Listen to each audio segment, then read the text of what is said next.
اسی طرح بھارت میں ایک مہادیو شاستری جوشی تھے، انہوں کی جو مرتب کردہ تھی بھارتی سنسکرتی کوش انسائکلوپیڈیا ہے یہ بھی، تو اسی علم سب کی ترقی کا مہیا کروانا یہ بھی ایک انسائکلوپیڈیا کا ایک مقصد ہوتا ہے۔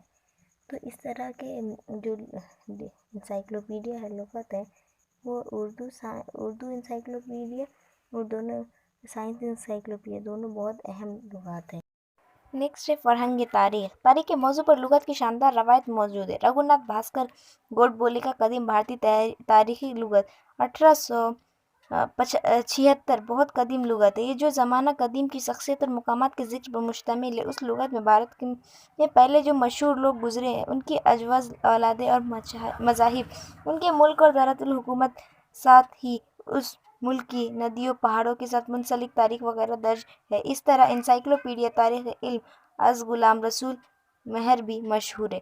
یعنی جو بتایا گیا فرہنگ تاریخ یعنی جو ہسٹری کا کیا تعلق ہے فرہنگ یعنی ڈکشنری سے، تو بتایا گیا ہے کہ جو رگھوناتھ بھاسکر گوڈ بولے تھے تو انہوں نے قدیم بھارتی تاریخ پہ لغت لکھے تھے، جو زمانہ قدیم کی جو لوگ مشہور لوگ گزرے ہیں ان کی اولادیں، ان کی کیا مذہب تھی، ان کی ملک اور دارالحکومت تھی، اور ساتھ ہی ان کی ملک کی ندیاں تھیں، ندیوں کے بارے میں، پہاڑوں کے بارے میں ایک دوسرے سے جوڑ کر بتایا ہے۔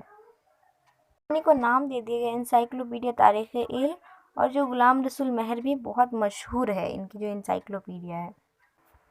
شری دھر وینکٹن کیتکر کی مہاراشٹر عالمی لغت، ان کی 33 جلدیں ہیں۔ 33 جلدیں ہیں۔ ان کی لغت کا مقصد مراٹھی عوام کی آواز کو دور تک پہنچانا، اس کے علوم کے درجے کو بڑھانا، ان کے خیالات کو مزید وسعت دینا، ترقی یافتہ افراد کے برابر انہیں کھڑا کرنا تھا۔ اس لغت میں انہوں نے وسیع تاریخ کو پیش کیا۔ یعنی جو شری دھر وینکٹن کیتکر تھی انہوں نے مہاراشٹر کے اوپر ایک ڈکشنری یعنی ایک لغت لکھی تھی، ان میں 33 جلدیں تھی۔ ان کا مقصد تھا کہ مراٹھی عوام تک آواز کو دور تک پہنچانا تھا، کہ ان کو درجے کو بڑھاوا دینا تھا اور ان کے خیالات کو الگ کرنا تھا۔ یعنی جو قدیم زمانے کے لوگ تھے ان میں ستی کی رسم ہوا کرتی تھی، بال وواہ کا رسم، تو وہ ساری رسمیں ہٹانا، ان کے خیالات کو الگ کرنا تھا۔ اس کے بعد کی اہم لغت بھارت کی قدیم سوانح لغات ہے، یعنی اس کے بعد جو لغت آئی بھارت کی تو وہ قدیم کی سوانح لغات ہے۔ سدھیشور شاستری چرتراؤں نے بھارتی چرتر کوش منڈل کی بنیاد ڈال کر بھارت قدیم سوانح لغت، بھارتی عہد وسطیٰ کی لغت 1935 کو، بھارتی جدید عہد کی سوانح لغت 1946 کو، اس طرح کے 3 سوانح لغت کو مرتب کر کے شائع کیے۔ یعنی جو اس کے بعد جو سدھیشور شاستری چرتراؤں نے جو بھارتی چرتر کوش منڈل کی بنیاد ڈال کر بھارت قدیم کی سوانح لغت جو انہوں نے لکھی، بھارت کے عہد وسطیٰ کی لغت، بھارت جدید عہد سوانح کی لغت، انہیں 3 سوانح لغت کی مرتب کر کے شائع کی انہیں۔ ان لغات کی تصاویر کی وضاحت کی قدیم لغات میں اندراج دیکھا جاتا ہے۔ ان لغات میں سرسوتی، اسمرتی، سیتری، ویدانگ، اپنیشد، پران، نیز، جین اور بدھ ادب میں پیش کیے گئے افراد کی معلومات دی گئی ہے۔ یعنی جو اس لغت میں دیے گئے تھے معلومات، اس میں سرسوتی جو ہے ان کے بارے میں، اور اسمرتی جو ہے ان کے بارے میں، سیتری، ویدانگ، اپنیشد، پران وغیرہ، پھر جین اور بدھ ادب کے بارے میں بتایا گیا تھا، کلچر کے بارے میں، اور بہت ساری ان کے بارے میں معلومات دی گئی تھی۔ اس طرح جامع اردو انسائکلوپیڈیا کے 8 جلدوں پر مشتمل ہے۔ 8 جلدوں پر مشتمل ہے، یعنی ہر جلد اس کا آزاد موضوع ہے، مثلا ادب، سیاسی، سماجی علوم، سائنس، ریاضی، تاریخ وغیرہ پر مبنی۔ اس میں جو شخصیات، واقعات پر اشیاء، مقامات وغیرہ کی تفصیل دی گئی۔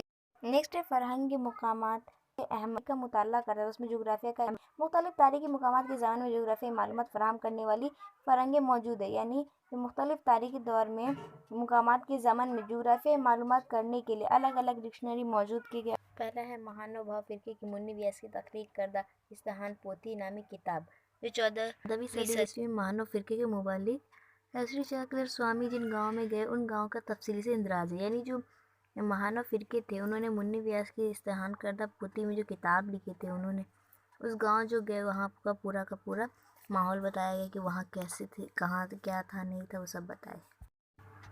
اس دور کے مہاراشٹر کا تصویر اس کتاب سے سمجھا جا سکتا ہے۔ لیلا چترت میں واقع کب، کہاں، کس مقام اور کس موقع پہ وجود میں آئے ہیں، اس پر بھی مصنف مصنف نے روشنی ڈالی ہے، جس کی وجہ سے شری چکردھر سوامی کی شخص سوہا لکھنے کے لیے بہترین حوالہ جاتی کتاب ہے، یعنی جو مہاراشٹر کا تصویر سب سے پہلے کتاب میں بتایا گیا ہے، اور لیلا چرتر میں جو واقعات تھے وہ کب ہوئے، کہاں ہوئے، کس مقام پر ہے، کس موقع پر، وہ سب بتایا گیا ہے۔ اس پر مصنف نے بھی کچھ بات بتائی ہے، لیکن اگر آپ کو شری چکردھر سوامی کے اوپر سوہا لکھنی ہو تو یہ بہترین حوالے جاتی کتابیں، ان سے ان کے متعلق ساری معلومات مل جائیں گی۔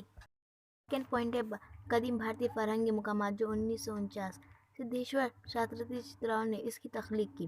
ویدک ادب، کوٹلیہ معیشت، پاونی کا گرام، والمیکی رامائن، مہابھارت، پران، عہد وسطیٰ کی تہذیب اور لغاتی ادب نیز فارسی، جین، بدھ اور چینی ادب میں جغرافیائی مقامات کی معلومات لغت میں دی گئی ہے۔ یعنی یہ جو لغت ہے اس میں سدھیشور مہاراج چت نے تخلیق کی سی، یعنی ویدک ادب، کوٹلیہ معیشت اور پانینی کا گرام ہے نا، والمیکی رامائن، مہابھارت، پران، عہد وسطیٰ کی تہذیب کی ساری معلومات دی گئی۔ اس میں فارسی بھی لکھی گئی ہے، اور جین ادب اور بدھ ادب اور چینی ادب کے متعلق بھی باتیں ہیں اس میں، اور اسی لیے جغرافیائی مقامات کی معلومات حاصل کرنے کے لیے لغت جو اس میں ساری معلومات دی گئی ہے اس لغت میں۔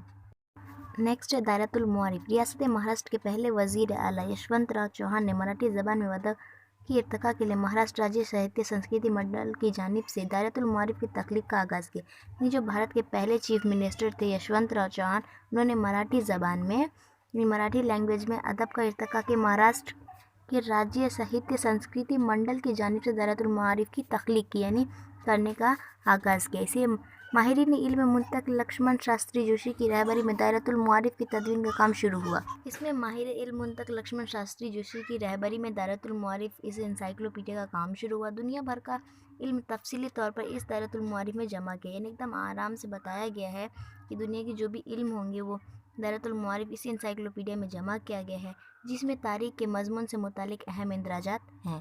اس میں ہسٹری سے متعلق کچھ اندراجات اہم ہیں جو اس میں دیے گئے ہیں۔ نیکسٹ ہے بھارتی تہذیبی دائرۃ المعارف، یعنی Indian cultural encyclopedia. Mahadevi Shastri Joshi کے زیر ادارت دائرۃ المعارف برائے بھارتی تہذیب کے 10 جلدیں تیار کی گئی۔ یعنی جو مہادیو شاستری جوشی کے زیر ادارت دائرۃ المعارف جو انسائکلوپیڈیا تھی، انہیں برائے بھارتی تہذیب کے 10 جلدیں تیار کی گئی، شاید 10 بک تیار کی گئی۔ اس دائرۃ المعارف میں ایسے تو ہماچل جیسی بھارت کی تاریخ، جغرافیہ، مختلف زبان بولنے والے لوگ، ان کی بنائی ہوئی تاریخ، تہوار، میلوں اور تہذیبی ابواب پر خصوصی توجہ دی گئی۔ یعنی جو بھارت میں کیسے زبانیں بولی جاتی وہ سارے زبانوں کا ذکر کیا گیا ہے، اور وہاں کے لوگ، رہنے والے لوگ کیسے، وہاں جو زبان بولنے والے لوگ کیسے، ان سب کے بارے میں بتایا گیا ہے۔ جغرافیہ کیا ہے بھارت کی وہ بھی بتائی گئی ہے، اور بھارت میں تہوار کس کس ٹائپ کے ہوتے ہیں وہ سارے بتائے گئے، میلے وغیرہ سب پر دھیان دیا گیا ہے۔ نیکسٹ ہے تاریخی اصطلاحات کی فرہنگ، یعنی ایتہاسک جو چیزیں ہیں ان کے بارے میں بتایا گیا ہے۔ تاریخی اصطلاحات کے لیے خصوصی لغت، جس سے تاریخی اصطلاحات کو بآسانی سمجھا جا سکتا ہے۔ محققین کے اس سے بہت فائدہ حاصل ہوتا ہے۔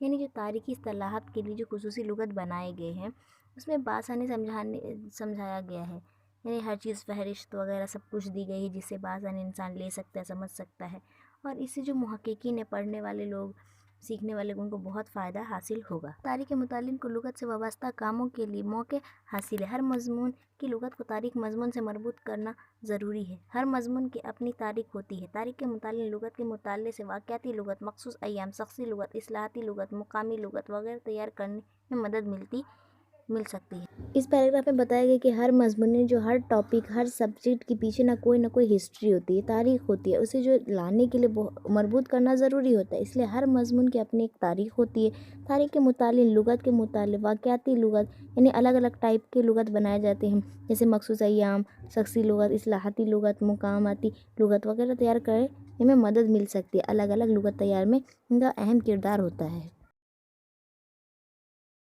درسی کتاب کے مطالعے سے آپ کو سمجھ میں آ گیا ہوگا کہ مضمون تاریخ میں نمایاں کامیابی حاصل کرنے کے لیے کوئی بھی شعبہ اور پیشہ وارانہ موقع دستیاب ہے۔